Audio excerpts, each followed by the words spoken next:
আলাইকুম রহমতুল্লাহ বরকাত। সম্মানিত দেশবাসী, আমরা আপনাদেরকে অত্যন্ত আনন্দের বিষয়ে অত্যন্ত আনন্দের সাথে একটি বিষয় জানাতে চাচ্ছি যে আপনারা জানেন যে ক্যান্সার হলে নো আনসার। সারা ওয়ার্ল্ডের ডাক্তাররা বলতেছেন যে ক্যান্সার মানে নো আনসার। ক্যান্সার হলে সাময়িকভাবে চিকিৎসা দিয়ে সুস্থ হয়, কিন্তু একসময় ক্যান্সারে মানুষের মৃত্যু হয়, এটাই স্বাভাবিক। আমরা আপনাদের কাছে এমন একজন ক্যান্সার রোগী আপনাদের কাছে তুলে ধরবো যে রোগী আজ থেকে কতদিন আগে, আজ থেকে 1 বছর আগে ক্যান্সার ধরা পড়ার পর বাংলাদেশে ক্যান্সার হসপিটাল সহ ইবনে সিনা সহ বিভিন্ন সরকারি বেসরকারি হসপিটালে চিকিৎসা করেছেন এবং ক্যান্সার থেকে মুক্তি পাননি। তারপরে আল্লাহর অশেষ রহমতে আমি cancer specialist doctor S M. Sarwar উনি চিকিৎসা করি। সেই রোগী এখন আল্লাহর অশেষ রহমতে রিপোর্টে সম্পূর্ণরূপে সুস্থ হয়ে এসেছে। আমরা আপনাদেরকে রোগীর সাথে পরিচয় করে দিচ্ছি। আপনার নাম কি? লাকি। আপনাদের বাসা কোথায়? জুরাইন। আপনার আব্বার নাম কি? সুলাইমান। আপনার আম্মার নাম? আপনার আম্মা ফিরোজা বেগম আপনার পাশে বসা। আপনি কিভাবে ক্যান্সার আক্রান্ত হয়েছিলেন? আপনি প্রথম ডাক্তারের দ্বারা গেছেন, রিপোর্টে টিউমারের মাধ্যমে ক্যান্সার ধরা পড়ে। একটু বিষয়টা আপনি বলেন, আপনি কিভাবে আপনার মেয়ের ক্যান্সারটা হলো, আবার কিভাবে চিকিৎসার কথা একটু বলেন। প্রথম মেয়ের পেটে ব্যথা ছিল, পেটে ব্যথার পর অনেক ব্লাড গেছে, ব্লাড যাওয়ার পরে হাসপাতালে আনছে।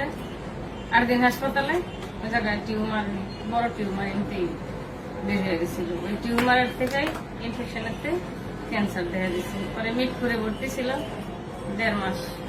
1.5 মাস পর ওই জায়গার তাই নিয়ে মহাখালী পাঠাইছিল।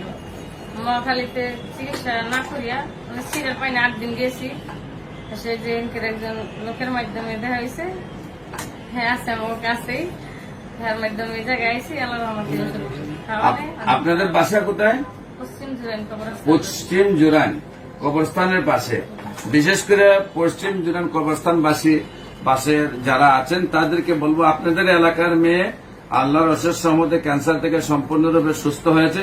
আপনারা ইউটিউবে যদি ঢুকেন ক্যান্সার গবেষক ডাক্তার এস.এম. সরোয়ার, আপনারা সার্চ করলে আপনারা দেখবেন আমার কাছে শত শত ক্যান্সার রোগী যারা সুস্থ হয়েছে তাদের সাক্ষাৎকার আছে। বিশেষ করে আমি আপনাদেরকে বলবো যে ক্যান্সার যদি ধরা পড়ে তাহলে আপনারা অন্য কোনো দিকে না গিয়ে আপনারা সরাসরি আমাদের কাছে হোমিও চিকিৎসা চলে আসবেন ইনশাআল্লাহ। আল্লাহ রহমতে এই যে দেখেন আজকে রিপোর্টের সম্পূর্ণ রিপোর্ট আমরা আপনাদেরকে দেখাচ্ছি। সবগুলা রিপোর্ট আল্লাহর অশেষ রহমতে ভালো আসছে।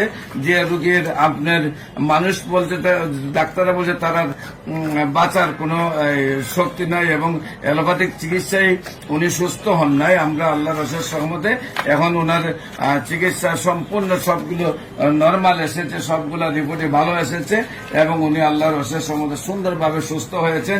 এমনিভাবে আমি বলবো আজ থেকে যদি কোনো রোগীর ক্যান্সার ধরা পড়ে তাহলে আপনারা সরাসরি আমাদের হোমিও গণস্বাস্থ্য হোমিওতে চলে আসবেন।